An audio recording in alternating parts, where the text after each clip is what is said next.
Hello and welcome to The Drum. I'm Steve Cannane. Coming up, Tony Abbott's change of heart on opposing the carbon tax no matter what. Should Australia ban the radical Islamic group urging Muslims to reject democracy? And as the Greens take the balance of power in the Senate, we talk to one of their new senators. Our panel tonight, contributing editor to Newsweek, Julia Baird, author and lawyer Randa Abdel-Fattah, and in Melbourne, Executive Director of the Institute of Public Affairs, John Roskam. Well, with just a few sitting days left until Parliament takes the long winter break, once again it's all about the carbon tax. The Prime Minister is trying to put the focus back on the science of climate change and pushing the government's decision to make petrol exempt. But I was in a position yesterday to assure the Australian community that petrol's out of the scheme and petrol will continue to be out of the scheme. That means, of course, that the Australian community has been misled by Tony Abbott on this question time after time after time. More than 20 times in this Parliament and right around the country, he has claimed that petrol prices were going up as a result of pricing carbon. That claim is wrong. But the opposition is casting doubt on how long it will be before fuel is included. And the Greens admit nothing can be ruled out forever. I think you can say never in politics, but what I can say is clearly the Labor Party is determined to keep petrol out, and the coalition up until now has said the same thing. And so as long as that's the case, it's hard to see how it would come in the future. Randa, you live in outer Sydney. I mean, what if Julia Gillard had tried to bring in a carbon tax on petrol? What kind of impact would that have had? I think there would have been outrage, and I think that what people fail to understand is that sometimes the ideological purity of these sort of policy decisions doesn't match the reality of people's ordinary sort of normal daily lives. And so for people who do live in outer metropolitan areas, pricing petrol and putting a tax on petrol is really going to affect their lives. I mean, there's a presumption that we somehow have this smorgasbord of choice when it comes to trying to action climate change on a personal basis when it comes to using public transport. But when you're living in an area where there is limited public transport access, then I think it's really out of touch with how it's going to impact on people's ordinary lives. Julia, carbon tax is meant to change people's behaviour. Would it have changed behaviour if it had been put on petrol? I don't know how much it would have actually changed day-to-day behaviour, because I think what's interesting is the discrepancy between are there choices in more rural areas or areas outside metropolitan centres, and are there choices in the cities? Do people have to spend so much time in their cars? I mean, I've been living in the States for a few years, and one of the major things I've noticed about coming back is I spend so much time in my car. And I kind of never used to, and I haven't driven one for 5 years. So it's quite startling. I guess it depends what part of the US you live in, though, doesn't it? No, that's true. And I was living in a city, but I'm living in a big city now. And I haven't seen over the past couple of decades just much investment in the kind of infrastructure that would alleviate some of the, or expand the choices that people were able to make. So I think the Greens are making good points on those fronts in terms of light rail, speed trains and so on, and freight. But I think if we're going to exempt petrol, then we need to continue to have a really important debate about incentives for people to change their behaviour, and not continually the disincentives, higher tolls or higher petrol.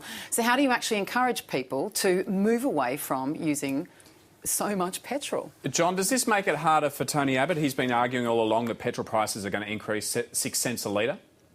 Look, I don't think so, in as much as all that Julia Gillard has said is that some petrol for some people will be exempt. The point about petrol and the point about cars is Australians like living in houses, they like having backyards, they like living in suburbs. And suburban living requires us to use cars. And public transport would be great, but there's always going to be a mix of private transport and public transport. And I think in some ways Julia Gillard has created more problems than she's answered, because we don't have all the details on what petrol is in and what petrol is out. Well, she seems to be saying it's out for families and it's out for small businesses, but it seems to be out for bigger businesses that it's going to be included. Well, that's right, but is petrol going to be included for buses? And the point about petrol is more than half of Australia's petrol is sourced domestically, the petrol that we use. So even if petrol directly isn't included in the carbon tax, the companies making that petrol that they sell to us are going to be taxed. So one way or the other, all petrol is going to go up. Well, it looks like Tony Abbott is having a change of heart again on the issue of climate change action. Today, the opposition leader introduced a private members' bill to Parliament, which aims to force a national vote on the carbon tax. After previously saying the coalition would continue to oppose the tax, even if people voted in favour of it, Tony Abbott now says he would accept the result of a plebiscite. I say, let's have the vote. Let's have the vote and let's settle this matter once and for all. I am prepared to accept the results of the people's vote. The government should be prepared to accept the results of the people's vote. Let's have that vote and let's accept the result. John previously said if there was a plebiscite and it went the other way, he wouldn't accept that result. What do you make of that backflip? Well, it's a problem for Tony Abbott in as much as he seems now to be hostage to an election campaign or to a publicity campaign for a plebiscite. The issue is the Prime Minister misled the people going into the last election, and the point is on such an issue as big as this, people should have a choice. But these sorts of stunts are simply going to confuse people. The easiest way to have a choice is let's just have another election. Julia, what did you make of that change of heart from Tony Abbott? Well, I actually agree with John. I think it's getting really away from what the major issue is. There's a lot of politicking, there's a lot of wordplay between the two of them, as sure as night follows day, or I promise you never ever. And it really doesn't matter. I think Abbott is focusing very much on the credibility of the government and all the flip-flopping, which is fair enough, because there hasn't always been a consistent position. But I think if he really wants to change people's views on this, which will happen at the next election, I mean, the plebiscite is, a sideshow, I think, he has to try to get some penetration on the economics of it. Why does he not think this is economically viable? I mean, he's given speeches, he's smacked down some of the major economists about it, but I haven't seen... I don't see that's not an issue that people in the streets are arguing over. So I think that he's continually dragging the debate over somewhere which is a bit more trivial. Randa, what did you think of those comments today? Well, I think because it's so unlikely that the bill will be passed, it's something that we can't test anyway. So he can afford to backflip and say, "Oh, I will, adhere to the results." But it's unlikely that that bill will be passed anyway. So how can we even? He can afford to say that and gain the advantage of doing that. Well, the Greens were taking centre stage in Canberra today as they officially took the balance of power in the Senate. Now the minor party has 9 senators, and as the new look upper house sat for the first time, they wasted no time trying to flex their muscle, making a failed bid to take the Senate presidency away from Labor. If there was one word to sum up the mood of the Greens today, it would have to be excited. I feel a great weight of responsibility on my shoulders. I'm very excited about the prospect of holding the balance of power with my colleagues. But it is a great responsibility, and I feel that very acutely. I'm still getting used to the cold weather here, but I am so excited to be a strong voice for Queensland. It's the first time we've had a Green senator, and I plan to work my absolute hardest and deliver for the Great Barrier Reef and for protecting our farmland, for taking a long-term view. It's a great honour to be representing South Australia in the Senate from now on. It's been a long wait. I'm very excited about being able to come into the Parliament and bring my Greens values with me. It's a real privilege to be here, looking forward to my first day, and it's an excellent time for the Greens. And the Greens leader Bob Brown has been making some pretty bold comments about his vision for the party's future. In an interview with The Australian, he's predicted the Greens will one day replace Labor as a mainstream party. John, can you ever see that happening? Well, you can actually.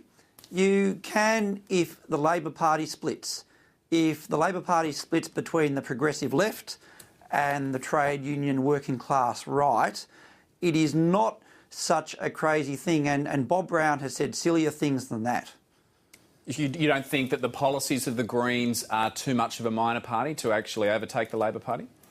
Well, not necessarily, because the point is the Labor Party is increasingly split itself. If the Greens moderated some of their more outrageous claims, such as shutting down the coal industry or 50% income tax, there's every reason you could see a more left-wing party emerging, as I said, if the Labor Party splits. Julia, I remember it wasn't that long ago that the Democrats were the third force in Australian politics. I know. And where are they now? Right. Could this happen to the Greens as well? We may be seeing the peak of their powers in some way. Well, I mean, with the Democrats, I mean, I guess it's the Democrats are much more out on the edge. I mean, the Greens are. The Democrats tried to span so many different interest groups that, again, it was hard to kind of work out where they stood at any particular time. And once they switched from that idealism to the fateful handshake that Meg Lees did with John Howard over the GST, that was when they were seen to be compromising and entering the mainstream. We're not seeing signs of that so much from the Greens today.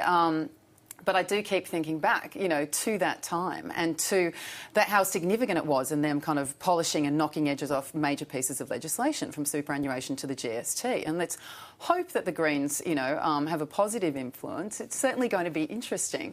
But they are going to have to subject to the same kind of scrutiny now as you'd expect from a major party, with their costings, with protectionism, with a whole range of their policies and how that might translate. And Randa, that's going to be interesting to see, isn't it? With more power comes more scrutiny. Exactly, and I think that really traditional Labor supporters are probably going to lean more to the Greens because Labor does seem to have lost its way. It seems to closely align with the Liberal Party and a lot of its views, particularly with, say, the asylum seeker policy. And so what needs to happen with the Labor Party is it needs to reassess what its commitment is, where its convictions lie, what it stands for, if it's going to try and sort of bring back its followers. But the Liberal Party as well needs to do the same thing on a national level, just kind of convincing people of conviction. Exactly. I think we're seeing it in both parties. This is exactly what happened at the last election. This is why they're holding the balance of power, is that both parties really failed to inspire or provide some kind of hope. John, is that right, that the both major parties are really lacking conviction these days?